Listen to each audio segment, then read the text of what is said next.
Uběhl už druhý lednový týden, nabitý zajímavými situacemi v NHL. Pojďme si společně zrekapitulovat českou stopu. Hemží se nám tu spekulace, že by mohly být problémy v Bostonu mezi hráči. Kapitán Marchand to razadně odmítl. Co si o to myslíte vy? Boston už drží šňůru 6 proher v řadě a má nejhorší přesilovku v lize. Sobota. Češi v Bostonu bodují. Konala se přestřelka ve Washingtonu. Padlo 11 gólů a vítězně odešli Capitals. Chytil dával za Rangers gól. Ke žralkům zavítali ďáblové. Tatar, Palát a Ruta bez bodu. Vítězně ale odešli Sharks. Toronto se stala střelnice, když přijel Boston. Zacha 2 asistence a Pastrňák 2 góly. Matthews po návratu dal 3 body. Toronto tedy vyhrálo. Destrukce Hurricanes, která přinesla 3. výhru v řadě pro Minnesota, skončila pro nečase bez bodu. Do Denveru přijeli Canadiens a ukončí šňůru 6 vyhraných zápasů Colorada. Jakub Dobeš ve svém druhém zápase nesklamal. Karel Vejmelka s hokejovým klubem zamířili do Dallasu a odjeli s prohrou. Vegas poráží Buffalo a vyhrálo již 8 z 9 zápasů. Hertl opět bez bodu. Neděle. Rangers válcují. Filip Chytil se podílel 2 góly na demolici Black Hawks. Boston prohrává již 4. zápas v řadě, a to i přesto, že Pasta se Zachou bodují a dávají góly.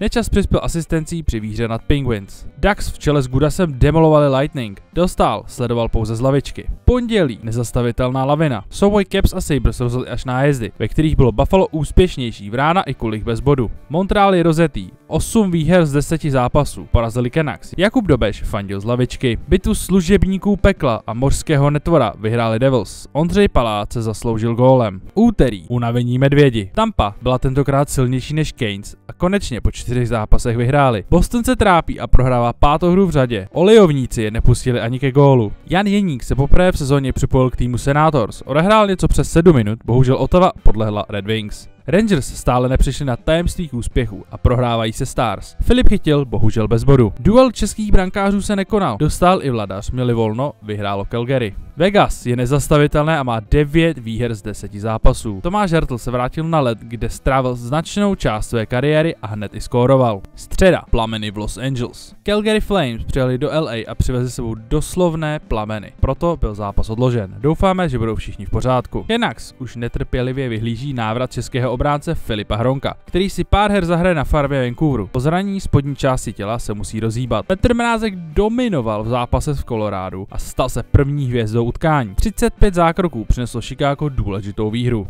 Utah hledá nejen jméno, ale i návod na výhru. Prohráli 7 z 8 her. Vejmelka byl skvělý, ale nestačilo to. Čtvrtek. Historický posun. Bruins nestačili na Tampu a prohráli 6. hru v řadě. Pokud chce Boston do playoff, musí něco změnit. Žádné oslavy se nekonají ani v New Jersey. Prohráli z Rangers, Paláci připsal alespoň asistenci. V Pittsburghu se ale bylo na co dívat. Do města dorazil McDavid se svou crew. Crosby se 3 body posunul na 9. místo v žebříčku nejproduktivnějších hráčů historie NHL. David Kempf a Maple Leafs nestačili na Carolinu, která díky i nečasové asistenci vyhrává 6-3. Lukáš Dostál neměl svůj den. Dostal 6 gólů a po 28 minutách byl proti Blues vystřídán. Gudas zaznamenal 1 asistenci. Po 2měsíční pauze se za Minnesota ukázal David Jiříček. Bohužel Wilds nestačili na rozjeté Colorado, které vyhrálo 8 z 10 zápasů. Islanders si hravě poradili s Golden Knights a Tomáš Hertl odchází bez bodu. Pátek. Detroit má stále na dohled poslední místo ve Wild Card a výhra nad Chicagem se vždy hodí. V bráně Black Hawks byl Petr Mrázek.